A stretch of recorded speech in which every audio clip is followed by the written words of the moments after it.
My trick is about radiation exposure in the OR.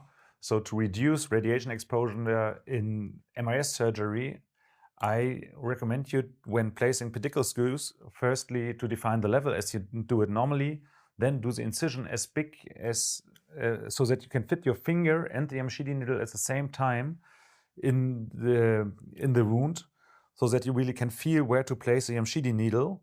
So you can firstly feel the upper part of the process, then you can feel the lower part of the process, then reach to the middle, and then you can feel with your finger really the point where you want to place it, like in open surgeries.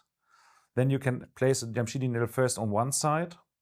Then you can take out the sole of the Yamashita needle and redo the same on the other side. And when you then do an X-ray, you can distinguish between the left and the right Yamashita needle, so that you have less exposure of radiation during the MIS surgeries. Thank you very much.